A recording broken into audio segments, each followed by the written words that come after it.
Good morning, everybody, and a happy Tuesday morning to you. I hope everybody's week is going well. We're sliding into hump day. Let's get there together, shall we? A lot to cover. Let's go. We're going to start off with this article that came out that said that the blouse, that Diana was wearing in her engagement portrait could fetch £79,000. Now, this shirt was designed by David and Elizabeth Emanuel, who also, in the end, did her wedding dress. She wore it in the portrait in 1981. It's a pink crepe blouse with a ruff on the collar, pleats in the front, and this huge bow. It's estimated to be between $80,000 and $100,000. Now, the last time this blouse was seen was in 2019 when it was on display at Kensington Palace as part of an exhibition that was called Diana, Her Fashion Story. Interesting. I'll be interested to see how quickly it sells. Now, remember, this is not the shirt that she was wearing when she walked around with Charles, because you can see in that picture that the shirt there has like marks on it. It's the portrait shirt. Let's move on now. We're going to talk about Duchess Sophie. She had an event. She's patron of the charity called Gettr, and she was at St. James Palace. This is a charity for epidermolysis bullosa, which is a very rare skin condition, and the skin basically just blisters and falls off. It's quite painful, but I think this is an excellent charity. And I just love that she's patron of this charity because she's just so caring. All right, moving on, but still staying with Sophie. She went to a conference as patron of the Awareness Foundation. And this is an international humanitarian charity which builds peace through education and training. All right, let's move on to her wonderful husband, Edward. He went to an exhibition. Remember, he's in Indonesia. He's on this very long tour, and he went to a cultural exhibition in Jakarta. The name of this exhibition was Alter Matter. Interesting. And it took place at the Modern and Contemporary Art, and it was put on by the British Council in Indonesia. He was there with the director of the British Council's Southeast Asia Division and the country's director for Indonesia. So he went through this entire thing, and he also met the British ambassador to Indonesia, Dominic Jeremy. I hope I'm saying that correctly. It looks like this was a very successful trip, and Edward is looking very good. Now, I did show you guys that he'd already been to the British school, but what I didn't show you was him playing a traditional percussion instrument called bonang while he was there, and I wanted to throw that picture in because I think that's cool. Now, still sticking with Edward, again, still in Indonesia, he was there for the launch of a new online award assessor platform amid award centers and participants. I think that's pretty cool. So doing this online will make it easier, they're saying, to register new award assessors. Pretty cool. Moving on, we all know Kinsey Schofield. She's fabulous. Well, she was so taken by that minute, when Catherine got out of the car and showed all that leg and thigh, that she made a Christmas web shirt out of it. It says, so you can go and buy it off of her website. I think that's pretty cool. All right, moving on. Sticking with Catherine, articles are coming out saying that the Queen's equerry, his name is Lieutenant Colonel Tom White, and he was the equerry to the Queen right up until her demise, that they're saying it's very likely that Catherine is going to hire him to join her at public engagements, so he can understand what the jobs and what's involved in this job before he takes it on. He's a war hero. He was in Afghanistan. He helped prevent a school bombing. He's a bona fide war hero. They're saying it would be unusual for several reasons, one of them being the fact that he's a man, and apparently he would be the first man to take this position. I mean, I don't get it. I think a guy could do a job just as well as a woman, role reversal, guys. I don't understand that one, but okay, whatever. The guy has long ties to the military. And as for the princess's last secretary, she stepped back. And okay, well, good for him. All right, next up, this isn't royal, but James Middleton, Catherine's brother, was seen pushing his son, they call it a pram, whatever, in his carriage when they were out in London. Apparently they were shopping for Christmas. He looked very relaxed. I liked his outfit. I liked the blue velvet blazer with the jeans. Pretty cool. It's like a 70s inspired thing. The article says that, but I see that also in him and his wife, the way they're dressed. It reminds me of throwback 70s. I think that's pretty cool.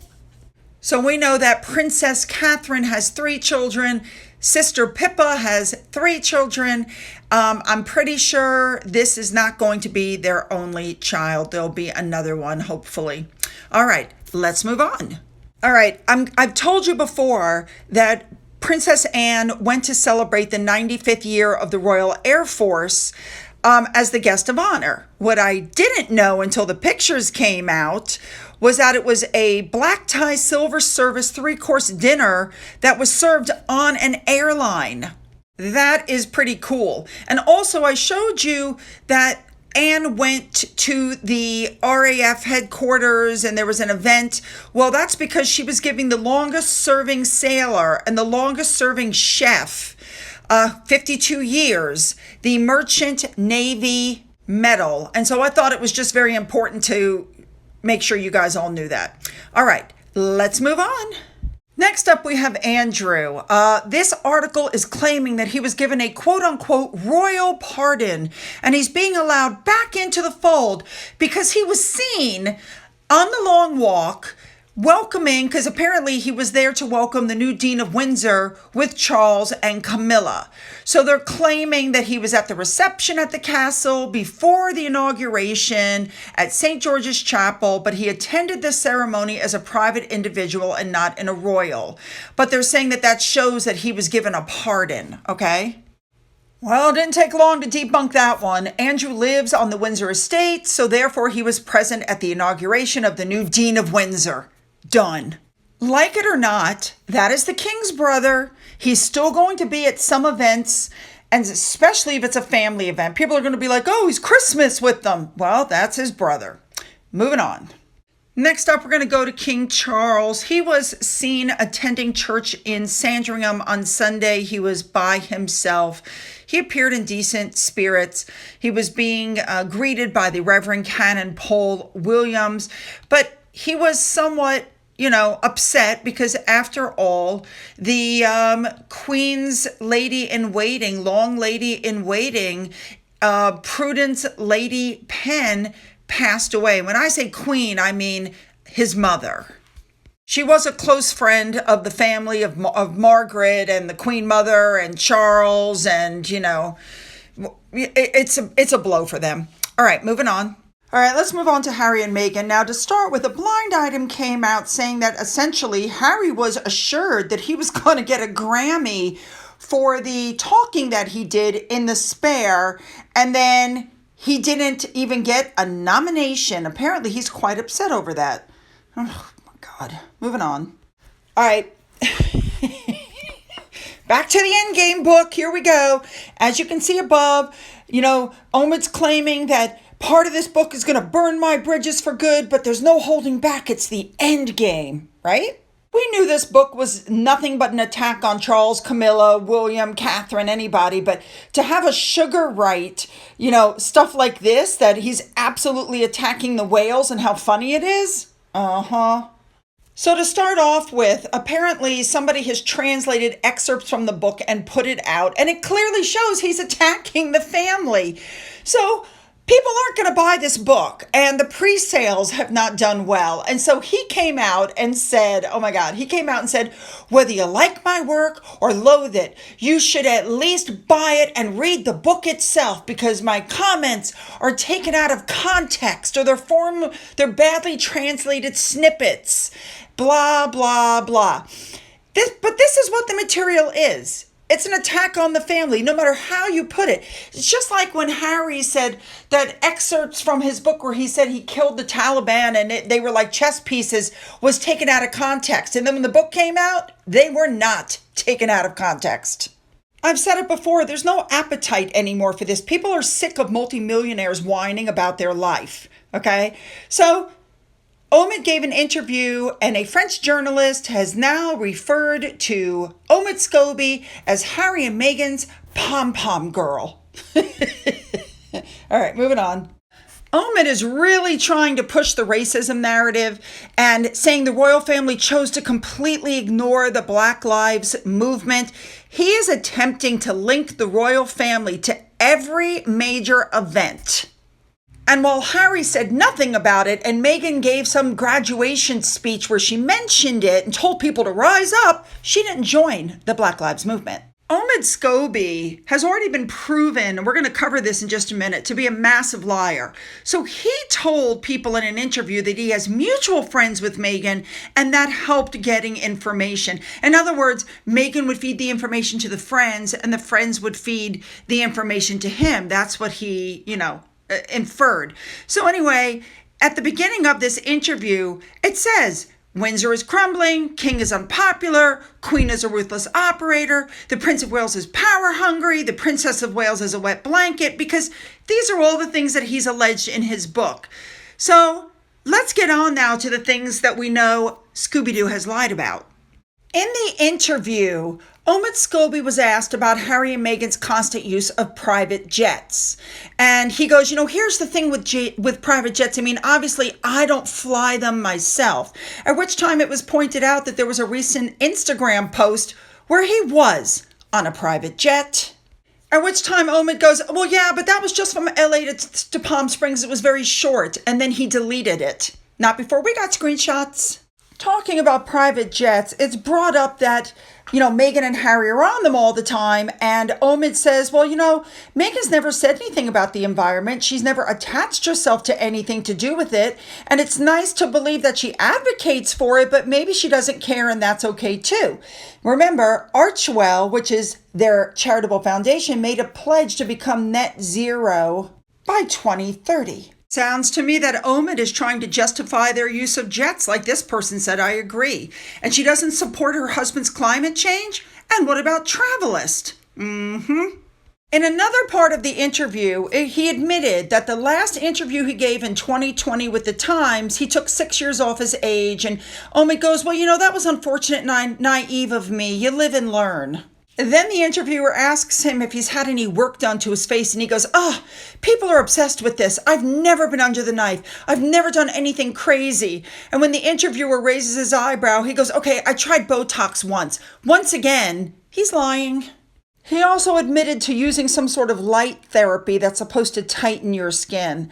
Listen, guys, if you believe that this man has not had any plastic surgery of any kind, especially you can see it on his nose, then I have an island I'd like to sell you. In this next part of the interview, he actually gets teary-eyed and starts to cry because he admits that he is quite disliked in Britain and says he's been getting death threats. So don't you find it interesting that in court, Omid said he is not Harry and Meghan's mouthpiece and he doesn't have Harry's phone number? How many times did I say to you guys, but that doesn't mean he doesn't have Meghan's?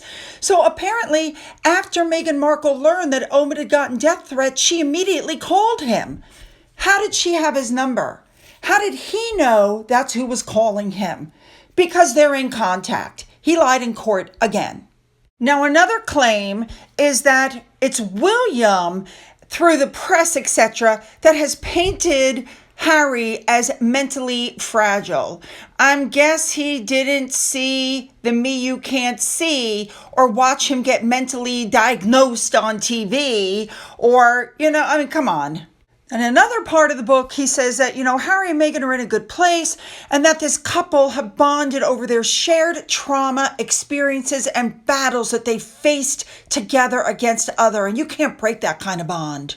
I agree with this Twitter user. That is so sad. Imagine saying that the love and children are not what keeps them together, but trauma and hatred, because that's what binds them. That is sad. So now we're getting on to the best part, where he claims that William is a power-hungry schemer, and Catherine is essentially just a wet blanket. This is where I say this is nothing but an attack on the royal family. That Catherine is too terrified to do anything but grin at photo ops. He has completely discounted all the work that she's done in the last 10 years for early childhood education. He paints Harry and Meghan in this saintly light, even though they haven't done anything but move, get a bunch of contracts, which they've lost, and they work an hour a week. But I agree with this article. If this book is to try to divide Charles and William, it's going to fail massively. William and Charles are bonded. Charles recognizes that William is the son that's going to carry on the monarchy. And as more details come out, you would think that WME would do something to try to help. Instead, this is going to rip what's left of Meghan's reputation into shreds. Absolutely. Because people know now that there's no way she doesn't have a hand in on this book. Now, let me just point something out. Harry and Meghan are very litigious. They sue everybody. They did not sue Valentine Lowe. They did not sue Tom Bauer, because you can't sue when things are real. They will not sue Omid Scobie, because if they do, it's going to come out that she helped. So Omid's claiming that William prioritized the monarchy. Right. Well, I agree with this Twitter user. I'm very confused. How is that supposed to be a character flaw? Harry doesn't need William to undermine him. His actions, his words, his constant victimhood, his wife's constant leaking to the press, their constant victim narrative has undermined him. But for some reason, they just don't see it. I don't get it. They've done nothing substantial since they left the royal family. I don't get it. Omid also says about the king that he's pampered and he likes steamed sheets and an inch of toothpaste on his toothbrush and, etc., etc.